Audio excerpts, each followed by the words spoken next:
পাছতে বাতৰি শুনিবলৈ পাব। আকাশবাণী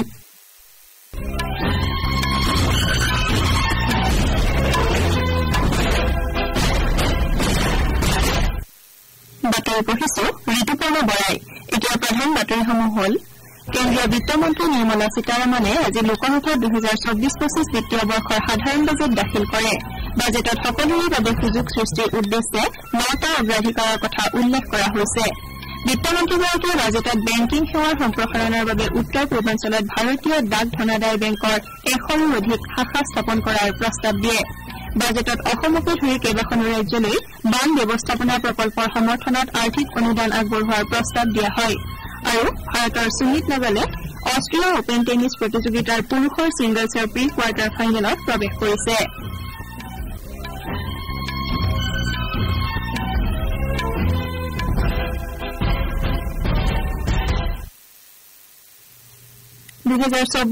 বিত্তীয় বৰ্ষৰ সাধাৰণ বাজেটত সকলোৰে বাবে সুযোগ সৃষ্টিৰ উদ্দেশ্যে 9টা অগ্ৰাধিকাৰৰ কথা উল্লেখ কৰা হৈছে। এই অগ্ৰাধিকাৰসমূহ হৈছে উৎপাদনশীলতা আৰু কৃষিৰ স্থিতিস্থাপকতা, কৰ্মসংস্থাপন আৰু দক্ষতাৰ বিকাশ, সৰ্বাত্মক মানৱ সম্পদ উন্নয়ন আৰু সামাজিক ন্যায়, নিৰ্মাণ আৰু সেৱা, নগৰ উন্নয়ন, শক্তি সুৰক্ষা, আন্তঃগাঁথনি, উদ্ভাৱন, গৱেষণা আৰু উন্নয়ন তথা পৰৱৰ্তী প্ৰজন্মৰ সংস্কাৰ। কেন্দ্ৰীয় বিত্তমন্ত্ৰী নিৰ্মলা সীতাৰমণে আজি লোকসভাত বাজেট দাখিল কৰি কৃষি, অতি ক্ষুদ্ৰ আৰু মজলীয়া উদ্যোগ, নিৰ্মাণ আৰু আন্তঃগাঁথনি খণ্ডৰ বাবে ভালেমান ব্যৱস্থাৰ কথা ঘোষণা কৰে। মন্ত্ৰীগৰাকীয়ে কয় যে দুখীয়া, মহিলা, যুৱ প্ৰজন্ম আৰু কৃষকসকলক উন্নয়নৰ গুৰুত্বপূৰ্ণ ক্ষেত্ৰসমূহৰ অন্যতম। শ্ৰীমতী সীতাৰমণে প্ৰধানমন্ত্ৰী কৰ্মসংস্থাপন আৰু দক্ষতা বিকাশ পেকেজৰ ঘোষণা কৰে। এই পেকেজৰ অধীনত কৰ্মসংস্থাপনৰ সৈতে জড়িত উদগনিমূলক ধনৰাশি প্ৰদানৰ 3খন আঁচনিৰ কথা মন্ত্ৰীগৰাকীয়ে ঘোষণা কৰে। প্ৰথমখন আঁচনিৰ অধীনত সকলো আনুষ্ঠানিক খণ্ডৰ কৰ্মশক্তি হিচাপে যোগদান কৰা সকলো নতুন ব্যক্তিক এমাহৰ দৰমহা প্ৰদান কৰা হ'ব। দ্বিতীয়খন আঁচনিৰ জৰিয়তে নিৰ্মাণ খণ্ডত কৰ্মসংস্থাপন সৃষ্টি কৰা হ'ব আৰু তৃতীয়খন আঁচনিৰ জৰিয়তে নিয়োগকৰ্তাসকলক সহায় আগবঢ়োৱা হ'ব। কেন্দ্ৰীয় বিত্তমন্ত্ৰীগৰাকীয়ে কয় যে দেশত শক্তিশালী আন্তঃগাঁথনি গঢ়ি তোলাৰ বাবে যথেষ্ট বিনিয়োগ কৰা হৈছে। আন্তঃগাঁথনি উন্নয়নৰ বাবে মূলধনী ব্যয়ৰ বাবদ 11 লাখ কোটিৰো অধিক টকা আবণ্টন দিয়া হৈছে বুলি মন্ত্ৰীগৰাকীয়ে উল্লেখ কৰে। এই ধন দেশৰ জিডিপিৰ 3.4%। কেন্দ্ৰীয় চৰকাৰে ৰাজ্যসমূহকো আন্তঃগাঁথনি উন্নয়নৰ বাবে এনেধৰণৰ উন্নয়নমূলক আঁচনি হাতত ল'বৰ বাবে উৎসাহ যোগাইছে বুলি বিত্তমন্ত্ৰীগৰাকীয়ে প্ৰকাশ কৰে।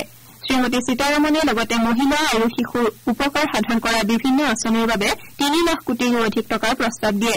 বিত্তমন্ত্ৰীগৰাকীয়ে কয় যে অন্ধ্ৰপ্ৰদেশৰ মূলধনী আৱশ্যকতাৰ কথা অনুধাৱন কৰি কেন্দ্ৰীয় চৰকাৰে চলিত বিত্তীয় বৰ্ষত বহুপাক্ষিক উন্নয়ন সংস্থাসমূহৰ জৰিয়তে বিশেষ বিত্তীয় সহায়ৰ দিহা কৰিব আৰু ৰাজ্যখনৰ বাবে 15,000 কোটি টকাৰ ব্যৱস্থা কৰা হ'ব।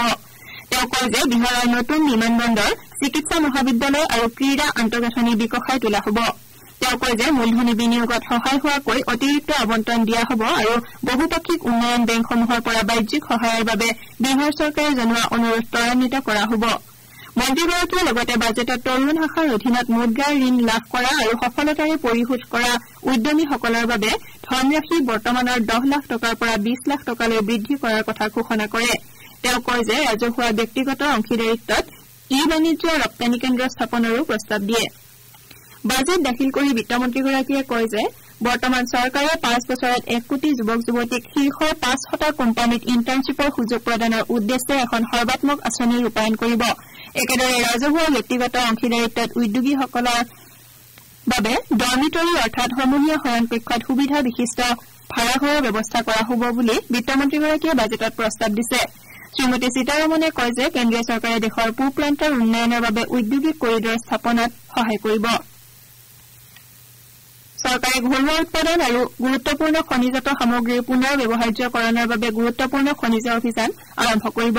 তেওঁ কয় যে প্ৰধানমন্ত্ৰী নগৰীয়া আৱাস যোজনাৰ দ্বিতীয় পৰ্যায়ৰ অধীনত 10 লাখ কোটি টকাৰে 1 কোটি দুখীয়া আৰু মধ্যবিত্ত শ্ৰেণীৰ পৰিয়ালৰ বাসগৃহৰ আৱশ্যকতা পূৰণ কৰা হ'ব। প্ৰধানমন্ত্ৰী গ্ৰামীণ সড়ক যোজনাৰ 4ৰ্থ পৰ্যায় শীঘ্ৰে আৰম্ভ কৰা হ'ব বুলি মন্ত্ৰীগৰাকীয়ে ঘোষণা কৰে। তেওঁ কয় যে নাবালকসকলৰ অৰ্থনৈতিক সুৰক্ষাৰ বাবে NPS বাৎসল্য আঁচনি আৰম্ভ কৰা হ'ব।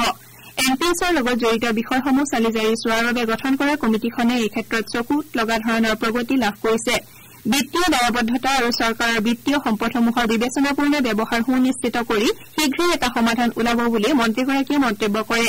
বাজেটত বেংকিং সেৱাৰ সম্প্ৰসাৰণৰ বাবে উত্তৰ পূৰ্বাঞ্চলত ভাৰতীয় ডাক ধনাদায় বেংকৰ 100ৰো অধিক শাখা স্থাপন কৰাৰ প্ৰস্তাৱ দিয়া হৈছে বিত্তমন্ত্ৰীগৰাকীয়ে লগতে কৰ্কট ৰোগীসকলক সকাহ প্ৰদানৰ উদ্দেশ্যে আৰু 3 বিধ ঔষধক সীমা শুল্কৰ আওতাৰ বাহিৰত ৰখাৰ কথা ঘোষণা কৰে মন্ত্ৰীগৰাকীয়ে লগতে সোণ ৰূপৰ ওপৰত আৰোপিত সীমা শুল্ক 16% আৰু হীৰাৰ ওপৰত আৰোপিত সীমা শুল্ক 6.4% হ্ৰাস কৰাৰ কথা ঘোষণা কৰে তেওঁ লগতে কেতবোৰ বিশেষ বিত্তীয় সম্পদৰ ক্ষেত্ৰত মূলধনী মুনাফাৰ ৰেহাইৰ সীমা বছৰি 1,25,000 টকালৈ বৃদ্ধিৰ প্ৰস্তাৱ দিয়ে ভাৰতীয় ষ্টাৰ্টআপ ব্যৱস্থা সুদৃঢ় কৰাৰ উদ্দেশ্যে বিত্তমন্ত্ৰীগৰাকীয়ে সকলো শ্ৰেণীৰ বিনিয়োগকাৰীৰ বাবে এঞ্জেল টেক্স বিলুপ্তিৰ প্ৰস্তাৱ দিয়ে ব্যক্তিগত আয়কৰৰ ক্ষেত্ৰত বিত্তমন্ত্ৰীগৰাকীয়ে বাজেটত বিশেষ ঘোষণা কৰিছে 3 লাখ টকা পৰ্যন্ত আয়ৰ ক্ষেত্ৰত কোনো ধৰণৰ কৰ প্ৰযোজ্য নহব 3 পৰা 7 লাখ টকা পৰ্যন্ত আয়কৰ 5%, 7 পৰা 10 লাখ টকা পৰ্যন্ত 10%, 10 পৰা 12 লাখলৈকে 15%, 12 পৰা 15 লাখলৈকে 20% আৰু 20 লাখ টকাৰ ওপৰৰ আয়ৰ ক্ষেত্ৰত 15 পৰা 30% হ'ব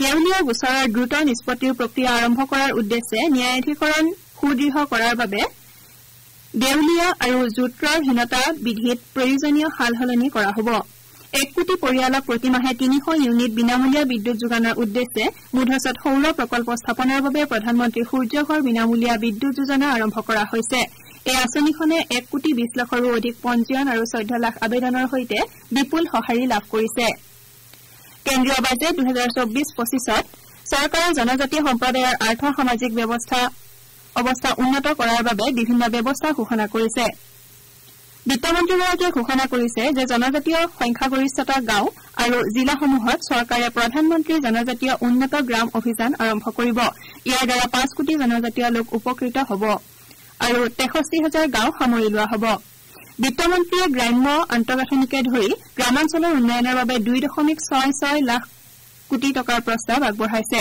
বেংকিং সেৱাৰ সম্প্ৰসাৰণৰ বাবে উত্তৰ পূৰ্বাঞ্চলত ভাৰতীয় ডাক ধনাদায় বেংকৰ 100ৰো অধিক শাখা স্থাপন কৰা হ'ব বিত্তমন্ত্ৰীগৰাকীয়ে কৈছে যে এই বাজেটত অতি ক্ষুদ্ৰ আৰু মজলীয়া উদ্যোগৰ উৎপাদন তথা শ্ৰমৰ প্ৰতি বিশেষ মনোযোগ দিয়া হৈছে আৰু এই সন্দৰ্ভত বিভিন্ন ব্যৱস্থা ঘোষণা কৰা হৈছে বিত্তমন্ত্ৰীয়ে লগতে কৈছে যে তৃতীয় পক্ষৰ নিশ্চয়তা অবিহনে যন্ত্ৰপাতি আৰু সঁজুলি ক্ৰয়ৰ বাবে উদ্যোগীসকলক ঋণ নিশ্চয়তা আঁচনি প্ৰৱৰ্তন কৰা হ'ব অসম বিহাৰ হিমাচল প্ৰদেশ উত্তৰাখণ্ড আৰু ছিকিমলৈ বান ব্যৱস্থাপনা প্ৰকল্পৰ সমৰ্থনত আৰ্থিক অনুদান আগবঢ়োৱাৰ প্ৰস্তাৱ দিয়া হয়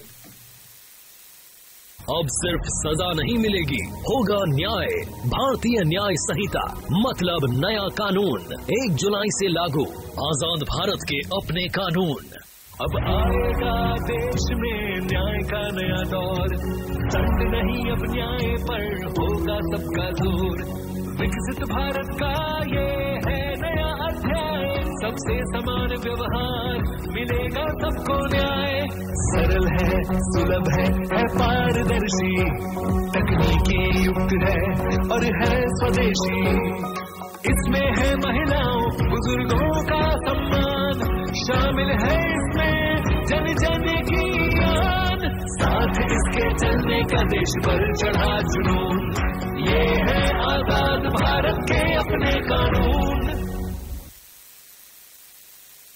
শ্ৰোতাসকলে বাতৰি শুনিছে আকাশবাণীৰ পৰা ভাৰতৰ সুমিত নাগালে অষ্ট্ৰিয়া অপেন টেনিছ প্ৰতিযোগিতাৰ পুৰুষৰ ছিংগলছৰ প্ৰি কোৱাৰ্টাৰ ফাইনেলত প্ৰৱেশ কৰিছে প্ৰতিযোগিতাৰ এখন খেলত কালি নাগালে স্লোভাকিয়াৰ লুকাছ ক্লেনক 6-4 1-6 7-6 ছেটত পৰাস্ত কৰে খেলুৱৈগৰাকী কাইলৈ প্ৰি কোৱাৰ্টাৰ ফাইনেলত চতুৰ্থ বাছনিপ্ৰাপ্ত স্পেইনৰ পেড্ৰো মাৰ্টিনেজৰ সন্মুখীন হ'ব বাতৰি শেষ কৰাৰ পূৰ্বে প্ৰধান বাতৰি কেইটামান আকৌ এবাৰ কেন্দ্ৰীয় বিত্তমন্ত্ৰী নিৰ্মলা সীতাৰমণে আজি লোকসভাত 2024-25 বিত্তীয় বৰ্ষৰ সাধাৰণ বাজেট দাখিল কৰে বাজেটত সকলোৰে বাবে সুযোগ সৃষ্টিৰ উদ্দেশ্যে 9টা অগ্ৰাধিকাৰৰ কথা উল্লেখ কৰা হৈছে আৰু ভাৰতৰ সুমিত নাগালে অষ্ট্ৰিয়াৰ অপেন টেনিছ প্ৰতিযোগিতাৰ পুৰুষৰ ছিংগলছৰ প্ৰি কোৱাৰ্টাৰ ফাইনেলত প্ৰৱেশ কৰিছে আমাৰ এতিয়াৰ বাতৰিৰ ইমানতেই অন্ত পৰিল